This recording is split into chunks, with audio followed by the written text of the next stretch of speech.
Oh, you know what? To hell with that. The bad. Now to the bad. Before just leave a massive B.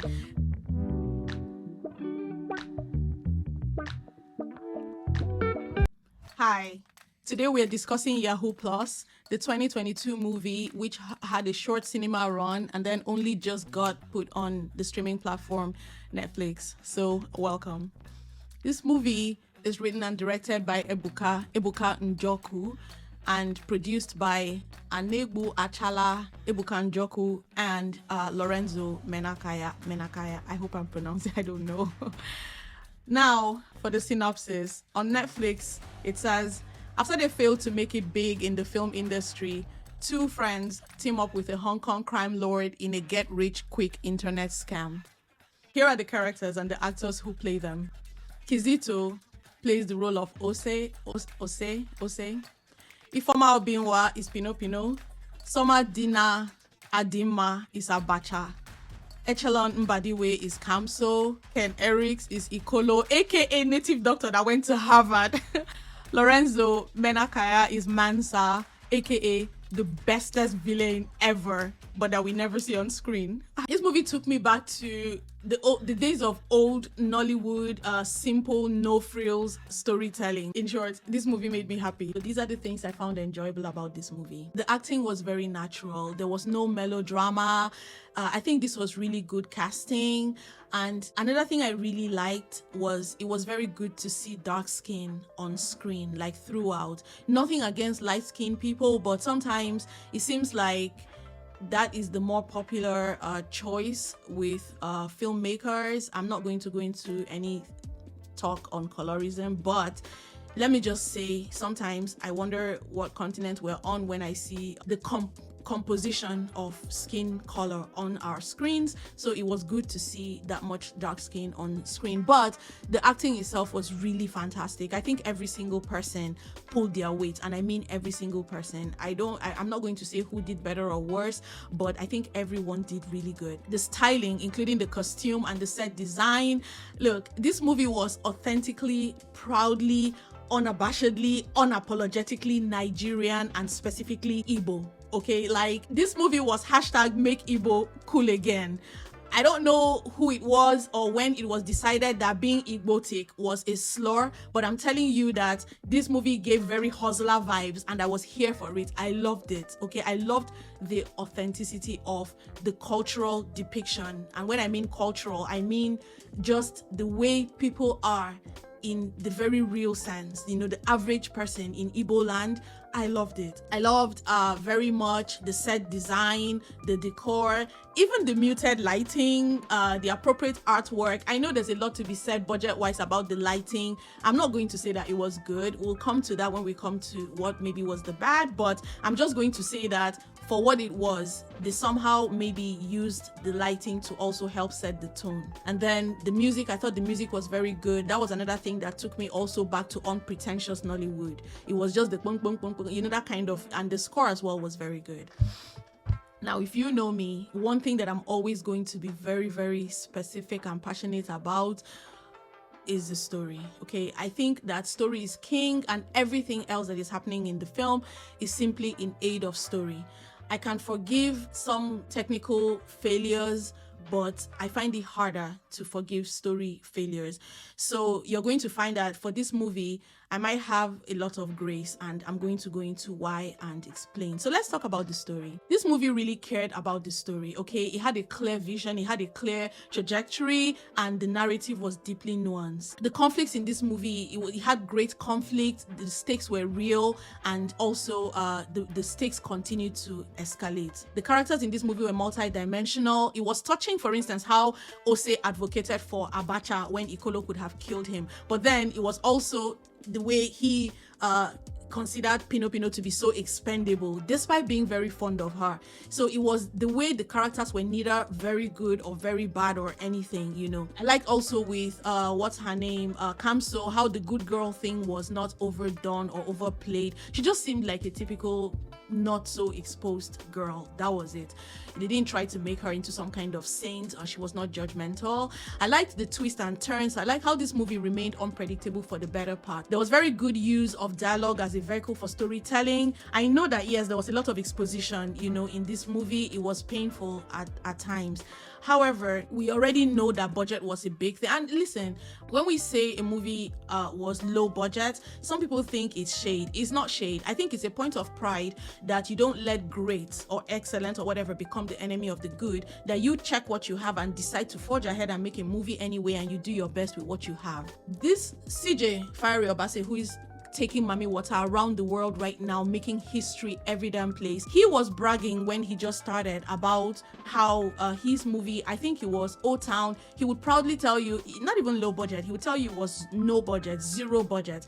I guess I'm just trying to say that low budget, no budget, whatever it is, it's not shade, okay? In fact, it's a compliment to what you're able to do. So let's just accept that this movie was low budget, okay? And so there was a lot of exposition, there was a lot of tell when they should have been showing. However, for the most part, the dialogue that we did have was realistic. It was great. There was good use of colloquialisms. I loved the influx of Igbo and Pidgin, the fluency and the effortlessness. I really liked the dialogue in this movie.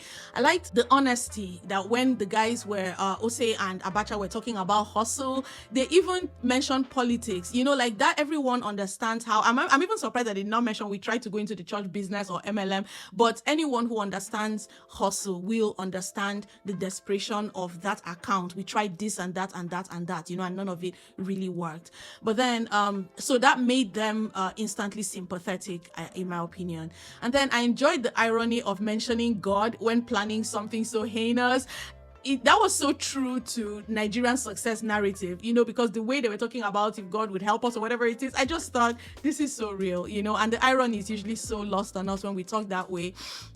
I liked the double entendre of Ose's life is all about sacrifice, because he meant it as a metaphor, like when he's talking to Abacha about sacrificing Kamso, but then he also means it literally in that they are going to sacrifice these people, so I did like that. I liked how Abacha, one of the things that this movie continued to do was to maintain that nuance, okay? So for instance, when Abacha said his people are not suffering, making the distinction between poverty and greed, just having just enough and excess, which is what usually these get rich quick schemes are about.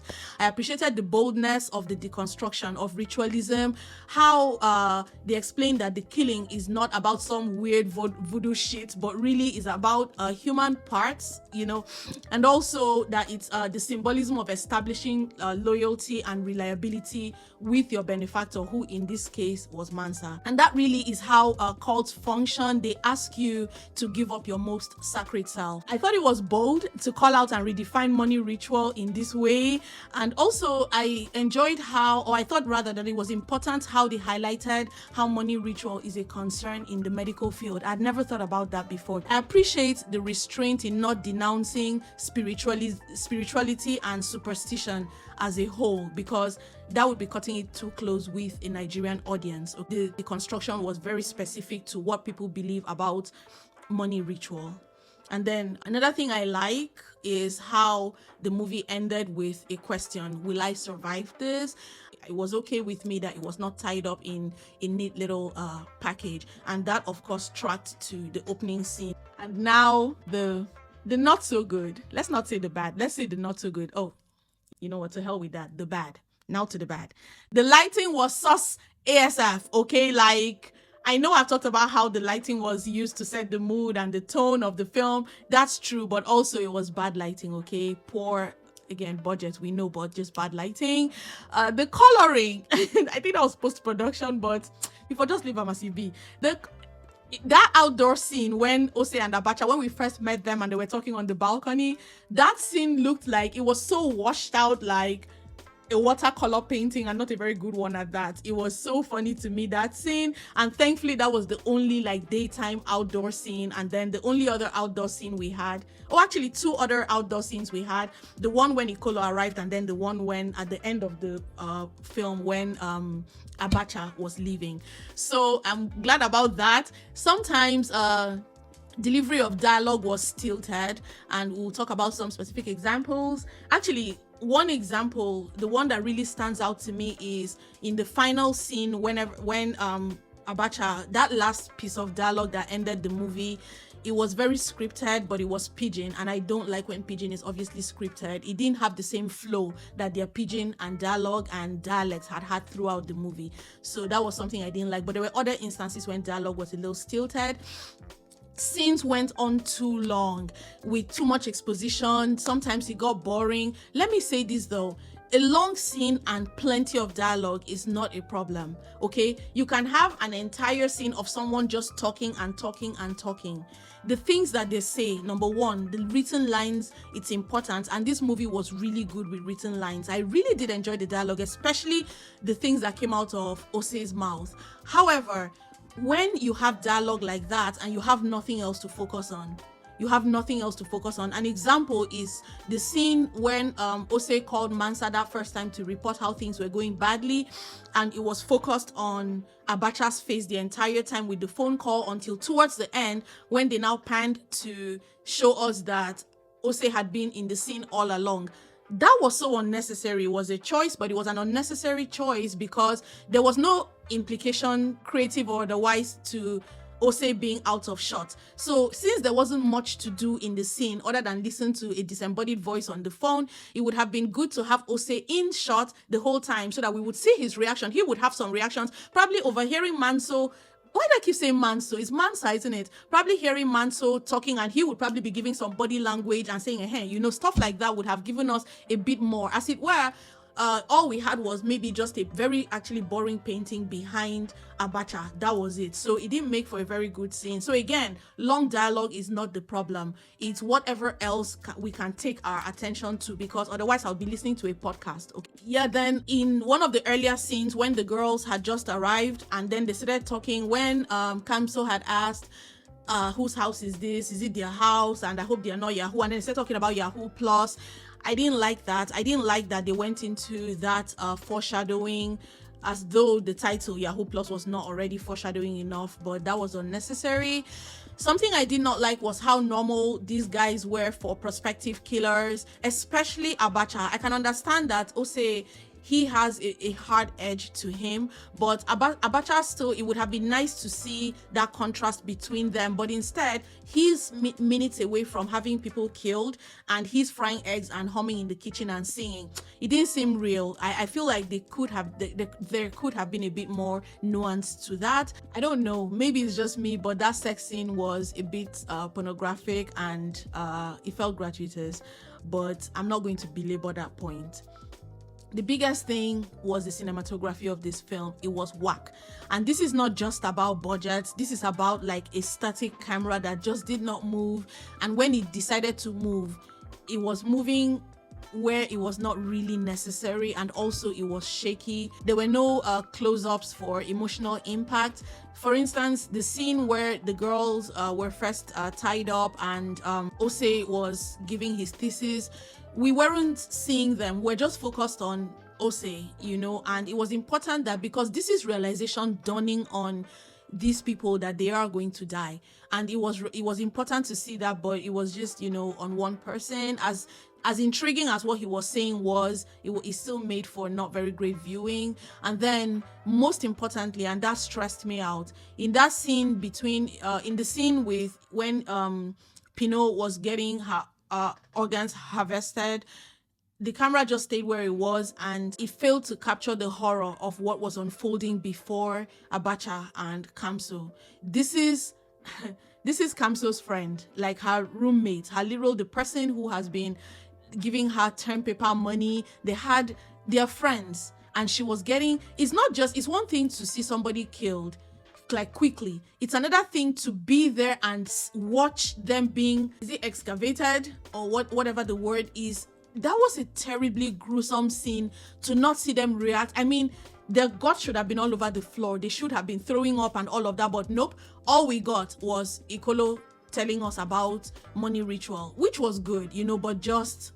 Now I have a final section which I will call the confusing.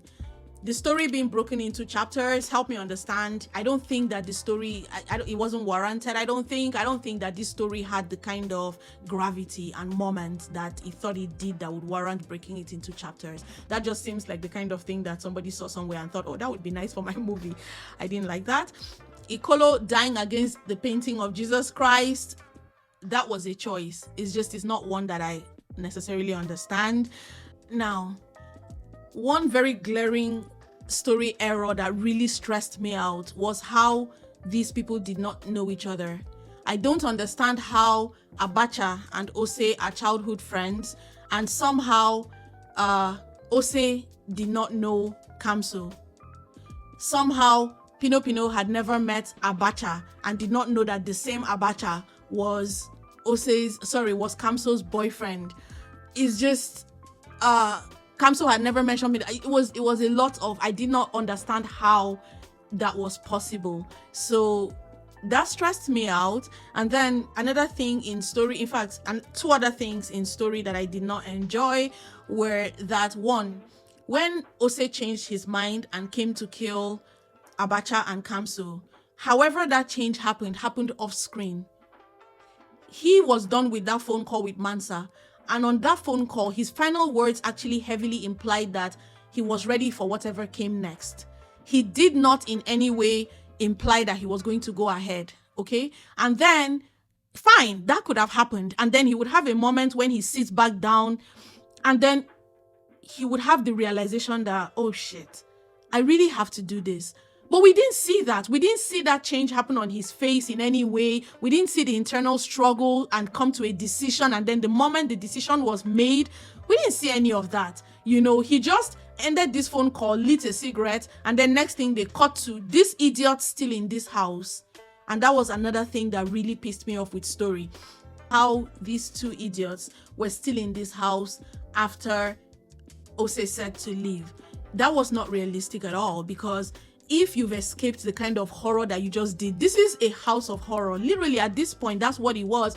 There are bodies in this house. You guys have just been given leave to live with your lives, and then you're hanging around looking for I don't know what.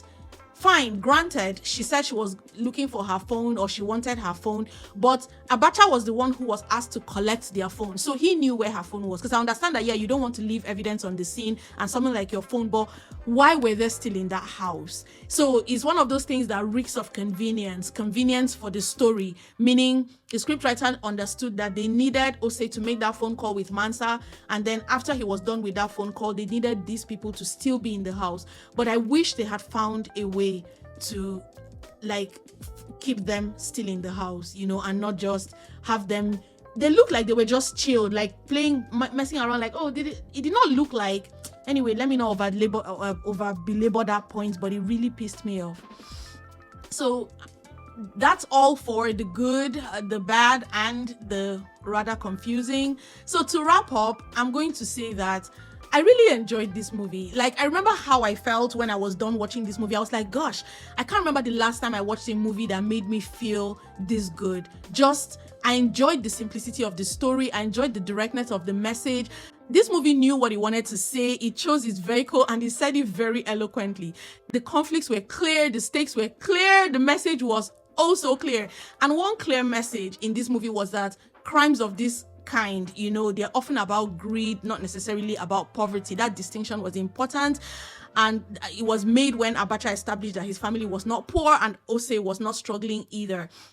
I liked very much the unpretentiousness of this movie, other than the breaking it into chapters and also that funny choice of having Ikolo killed against Jesus Christ. Again, confusing.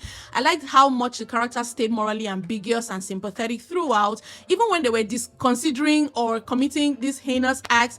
So it just told me that this writer has a deep understanding of story, and specifically who a protagonist is, that is not necessarily a morally good and upright person, but rather a person that we want to follow their journey, whether or not we agree with what they're doing. So a character who's intriguing enough for us to stay with. That's who a protagonist is.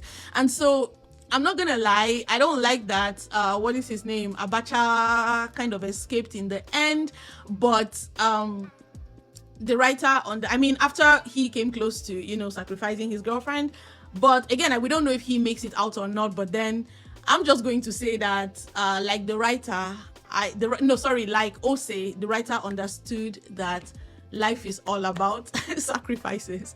And so, in conclusion, would I recommend this movie?